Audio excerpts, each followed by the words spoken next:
the situation in terms of future work has asked us to look at our skills, look at our employees, look at our bottom line, and not question what will happen in the future, but look at what's happening now during these times and ask what is essential, what is necessary, and what do we have to prepare for.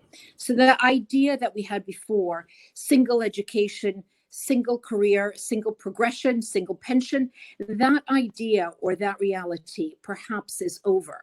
And once we accept this idea of change, this rapidly economic, technological development progression, different generational attitudes, different motivations, different automation and different way of working, we can then manage the upcoming workforce, upskill the current workforce, and really prepare for the future skills and the future work that we will need. Now, the reason I'm involved, and I'm grateful for this opportunity to discuss with my respected colleagues, is because there is an abundance of discussion of the psychology of change management, of transformation, innovation, megatrends, what's happening particularly in the economic sphere and in the financial sector. But I want to take a little bit of a different view to this and have a committed, concerted effort on all the stakeholders. And I mean that in terms of the educators, the training providers, the government, and the companies and the employees themselves to take this concerted change and actually do something about it, as opposed to discuss it and have philosophical contributions and philosophical discussions, which are helpful, but they don't actually change things. So looking at the financial sector itself, something that contributes to the economy in a huge way, something contributes to the social fabric of our society in a huge way, something the sector employs over 1 million people and is a big player in the UK society, but ironically is spending the least on upskilling, reskilling, and training its personnel. And the sector, like other sectors, has been confronted in the past decade or more in a huge developmental shift through the disruption and development of technology, automation, through globalization and multinationals coming into play in all sorts of spheres, and through the societal shifts and demographic changes. And with that, the financial sector has reacted and the training has reacted, but we haven't yet been effectively proactive in meeting the needs of today's workforce, and even more importantly, in the changing workforce and tomorrow's changes. So identifying those trends, the concerted effort that needs to happen from the stakeholders is as important as identifying the change that is currently happening. In other words, if the government sets policy or regulation or best practice, that's not a minimum standard that we as a sector or we as educators accept, have a tip box approach, have a kind of half-eyed concerted effort. But actually, we as a sector, as workers, as educators, as employees, as managers, need to commit to encouraging a more robust cultural change, which entails investment, commitment, and attitude change in order to meet the skills and the work that is needed in the future. Can I bring in Paul at this point just to see what his reaction is on that point, Paul, that Allan is making? So if we can just get your input, reacting to Allan there, please. Yeah, I think that the point is very well made, and it's very apposite. The idea that we carry on as we did to date is really a non-starter. The Financial Services Skills Task Force flagged very early in 2019, actually, and its interim report was published around the summer of 2019, that we were headed towards the cliff edge. We were facing a very real, not a single issue, but a range of issues in the labour market.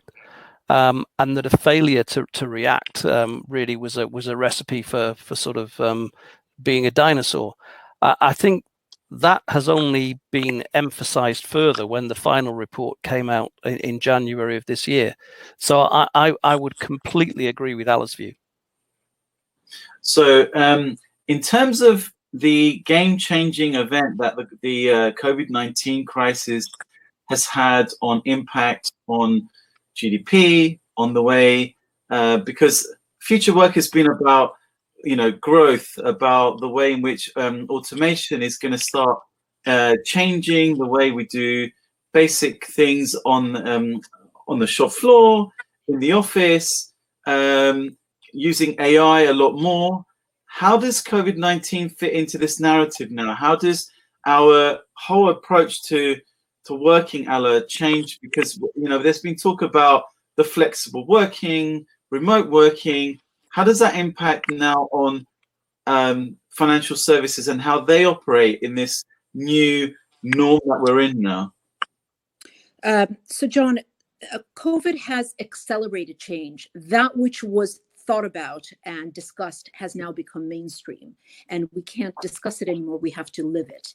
So it's a little bit more than where people are going to work, i.e. remotely or on the computer or flexibly, but it's much more about what is the type of work that we're heading to and how we're going to work.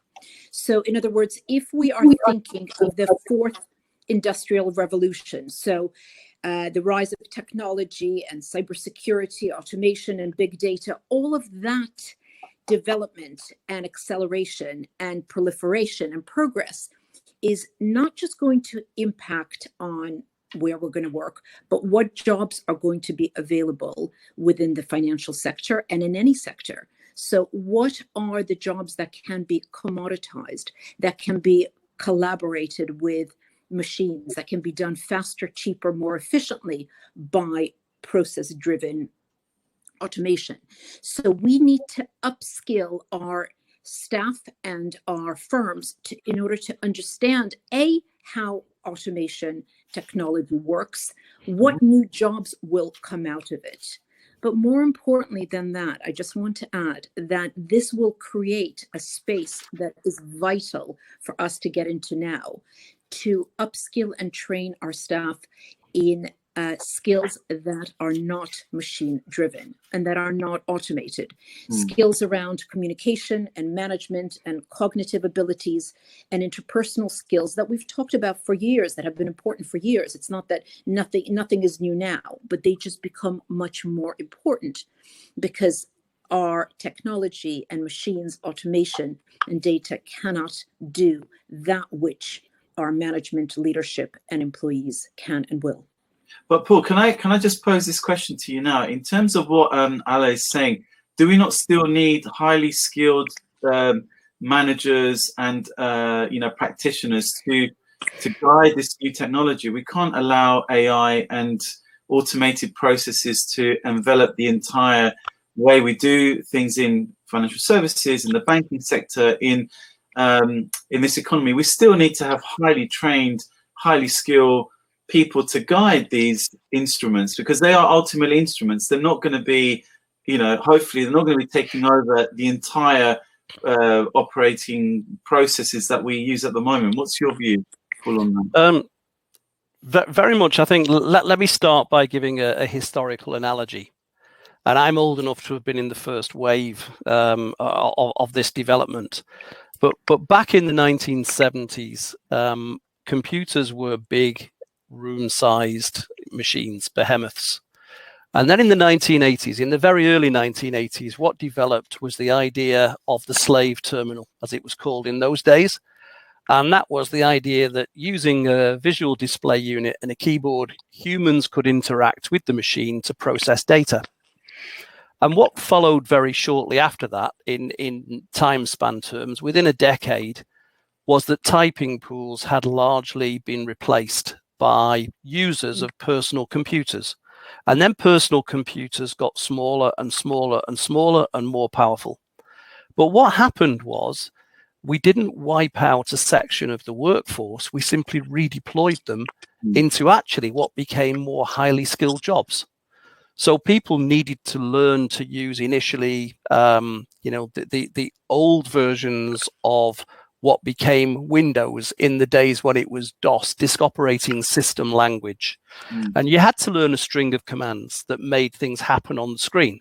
And then eventually the human interface got better, and we now have what we all know as Windows. So whether you use an Apple, Mac, a Linux machine, or a Microsoft machine doesn't really matter. The way we use it has evolved to be more friendly to the humans. But equally, we now, most of us, do a more thinking job. So we have to, our thinking skills have to be more highly honed than they would be when you were simply doing copy typing. And in the past, I've done copy typing, and it's easy, because once you've learned the simple rules in terms of how to operate the actual carriage and the keys, the rest of it is fairly straightforward. There's not that much thinking involved. What happens when you move over to a personal computer is there's a lot more thinking involved. So the dexterity skills remain pretty much the same. But if anything, the machine makes the lack of dexterity more forgiving. It's easier to go back and correct things. It's easier to copy things and so on. Now, what's going to happen in particularly the financial sector is issues like machine learning, artificial intelligence, big data, algorithmic trading. They can, and indeed already are, replacing things that used to be done slowly and less accurately by humans. Now, that's not all good. So algorithmic trading, for example, has already introduced the issue of needing to have a human firebreak on certain exchanges. So when the machines start moving faster than the back office can actually keep up, or where there's a danger of causing let me call it an artificial run on a market, then the markets will intervene with a firebreak, a compulsory shutdown of the market for maybe 2 hours whilst everything resets and recalibrates. And that's happened several times, including recently, but within the last number of weeks. So there's one factor where actually we need humans to police the machines sometimes. But there's another area. I'm involved in the development of what we might loosely call artificial intelligence and machine learning in the area of financial advice, and I have been for quite some time. One of the roles that I fulfill sometimes is looking at the risks that arise from machines. And again, we have the comical, perhaps, issue at the moment that in order to satisfy regulators that the machines are not running riot, we actually have humans carrying out quality control on machine operations. Wow. So in other words, we've learned that, yes, machines are good at speeding things up, but they're not necessarily good at making sure that they're done to the right standards. And let me give you another example of how this applies. Let's take the area of self-driven vehicles. Now, that might sound fantastic, the idea of the autopilot behind the wheel. And that's fine until the driver or the operator has to make a decision that we might, let me call it, it's going to sound a highfalutin way of phrasing it, but I can't think of a better way. And that's has to make a moral judgment. So in other words, let's assume I've got a choice of hitting the oncoming vehicle or swerving left or right to avoid the collision. If I swerve left, I maybe run over a child. If I swerve right, I maybe run over an innocent pensioner. And if I carry head on, I'm going to run into a car where I can clearly see through the windscreen, there's a mum and young children in the car. Now, which one do I hit? That's a moral judgment. And it's not one I would personally ever like to have to make either. Don't get me wrong. But chances are that the machine would try and rationalize down that kind of decision to a logic that may prove to be a false logic. Because it can only make a decision based on the parameters it's being given. And very often those human characteristics can't be adopted. Machines can't feel. They can't empathize. they can't make moral judgments, Right. and they can't really engage. So the areas where human skills, those very fundamental human skills of empathy, of relationships, and of being able to sometimes act counterintuitively, are going to become really, really important. So what will happen is we need to be able to work with machines where machines can help in terms of efficiency and productivity. But let me give you another facet that's come out of the COVID scenario. Move to our next one, Paul. So I was going to say very quickly that the idea of efficiency would be that hospital beds should be 100% utilized 100% of the time. That's maximum efficiency. But it doesn't give you any resilience to actually then cope with something like a pandemic. Right. So again, that's where a counterintuitive human judgment would override what might be machine logic. Okay. Moving on to our next heading, Allan, this is for you. In terms of the big D, diversity, the role of women in the UK labour market will continue to grow in scale and importance. Projections suggest that over the next decade, women will take 2/3 of net growth in higher skilled jobs. Rising global mobility of workers and new technologies are bringing together different and sometimes conflicting cultures, religions, races, and languages. At the same time, the UK's national and ethnic makeup is changing and regional distinction is clearly visible. Today in London, 26% of those in employment are non-UK nationals compared to the average, the UK, of 9%. So in terms of future work, Allan, just give me some more depth about women and diversity and how we need to address the imbalance that exists in the boardroom, in financial services particularly, because I think there is an issue there that needs to be addressed. Give me your take on that.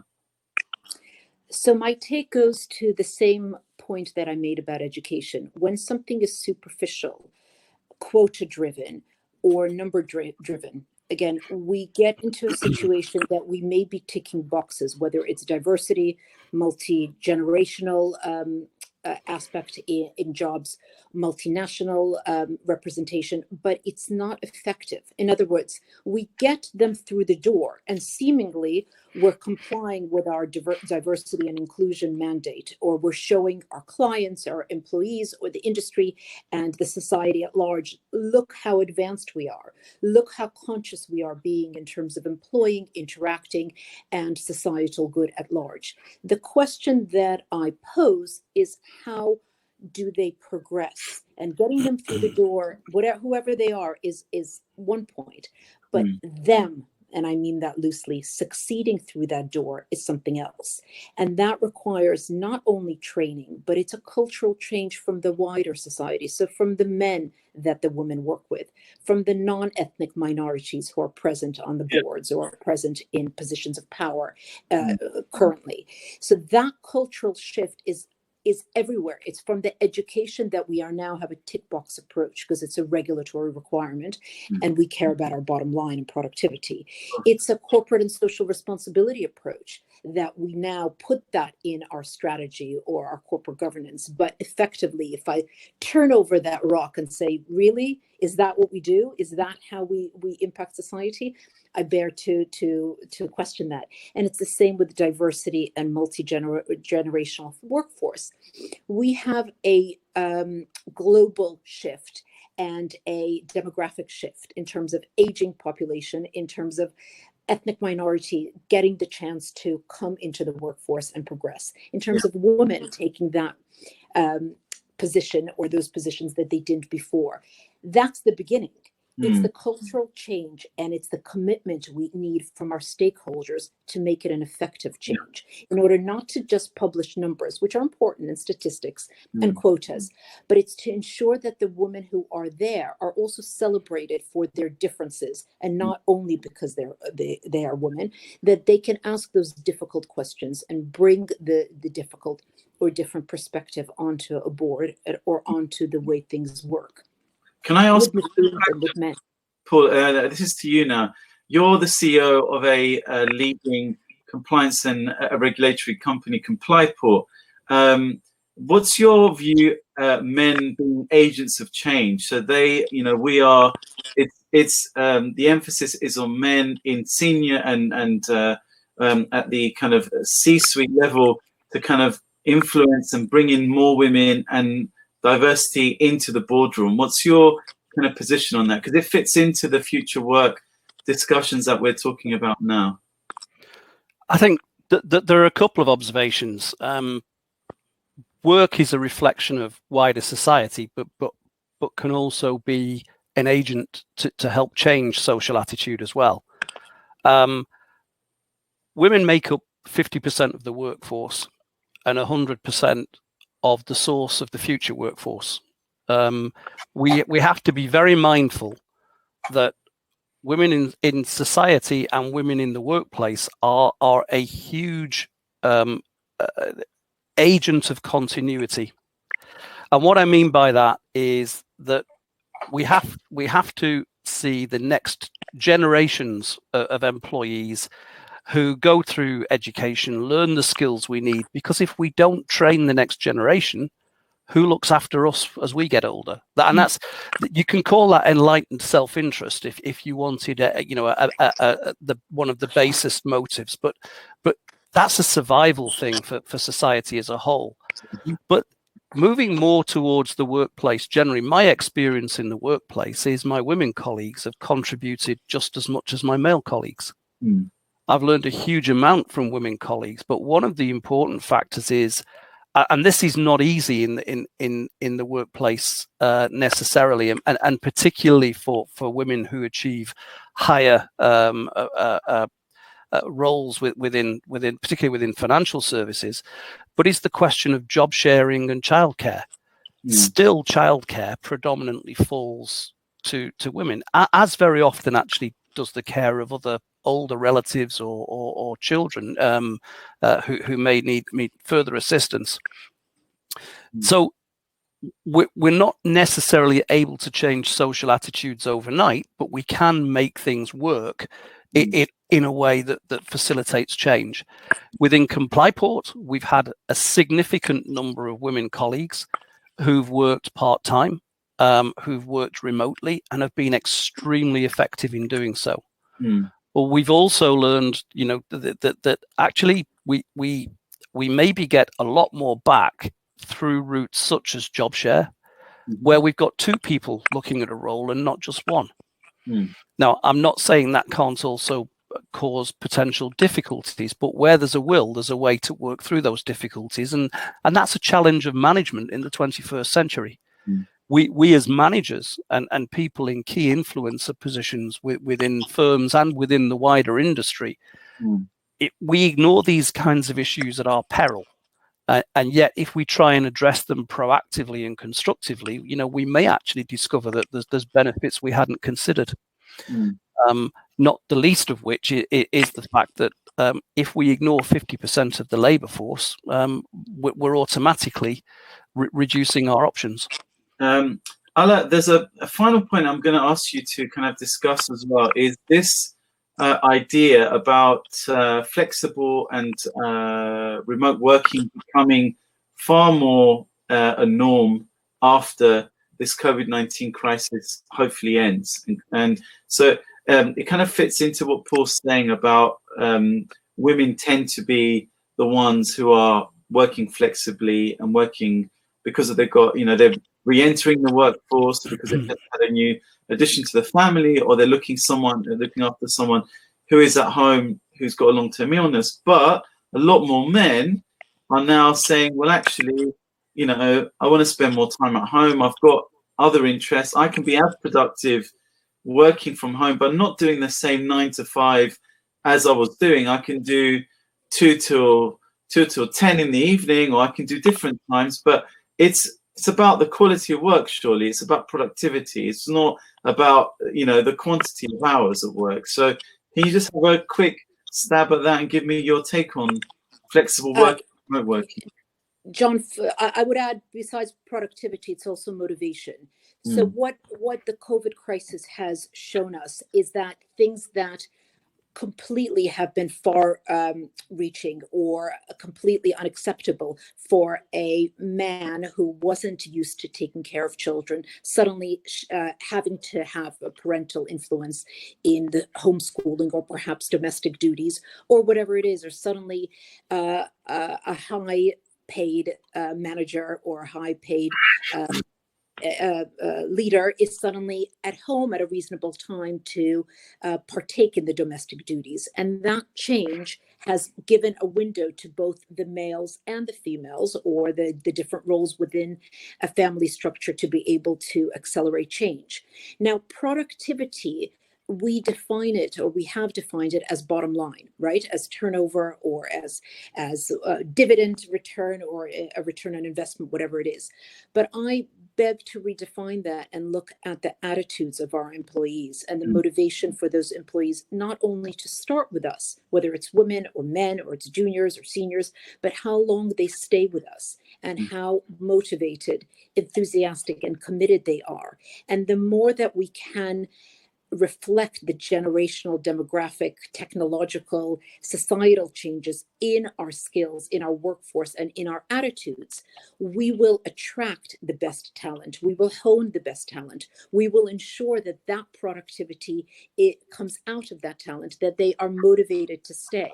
So flexibility is great, and a different way of working that now we can do it is one way of functioning, but it's also what we do with it to ensure that we stay in touch, that working remotely is not isolation, that training online doesn't mean a superficial tick box approach, but actually means something that is essential and is current and is used later on. So it is that approach of commitment from all the stakeholders to ensure that it's not just about, right, this pandemic has now shown us we can work remotely and we can still be productive, and it's a 8-hour day. But let's really think about flexibility, what that means, whether it's working different hours or different people working, or it's a different type of work. Paul, do you want to respond to that, and then we can wrap up? Absolutely. Again, drawing on personal experience, I work for some large international corporations where, frankly, as we do at Complyport now, we have to cover different time zones. So the Far East comes on stream 8 hours ahead of London, and the West Coast of the US is 8 hours behind London. The East Coast of the US is 4 or 5 hours again behind London. So we've had to adapt to the demand to be available at times that were outside of 9 till 5, and we've done that quite readily. But we've also had to adapt sometimes to working on the move. We have to go where our clients need us to be. In my case, for a long time, and I'm talking for several decades, I've been used to having a bag packed and being ready to go where needed at very short notice. And that means working remotely. It might not necessarily be from home, but it can be. We also know, in terms of productivity, there's a lot of work study evidence that suggests that even when somebody's in an office for 8 or 9 hours in the day, we'd be lucky to get 6 hours of productive work. Because of normal, and this is not laziness or work shy attitudes from employees, but social interactions take time. A 5-minute coffee break, a chat while making a coffee, actually probably was 10 to 15 minutes, not 5 minutes. That time tends to run away. Interruptions break your train of thought. You have to go back and do something, and so on. It could be argued that some of these distractions are lesser when working remotely or from home. And even if they're not, we're probably getting no worse and very likely better actual productivity from employees whilst they are working remotely. And there'll be good days and bad days. And I know this from personal experience. There are days when I really struggle through fatigue, state of mind. Attitude is very important. And yet there are other days when I can have spent 10, 12 hours on problems and not realize, thinking I've only been at work for 5 or 6 hours. So we have to almost get out of what I would call the factory and the timestamp mentality and I'll learn to trust colleagues. And also learn to challenge them as well, because very often colleagues will respond in many and varied ways, but often very surprising ways for the benefit of the company when given freedom, responsibility, and a challenge. Paul, thank you very much for that. So that wraps up today's discussion on future work. We had Paul Grainger, CEO of Complyport, Allan Konnikov from the LGCA as well, Director of LGCA.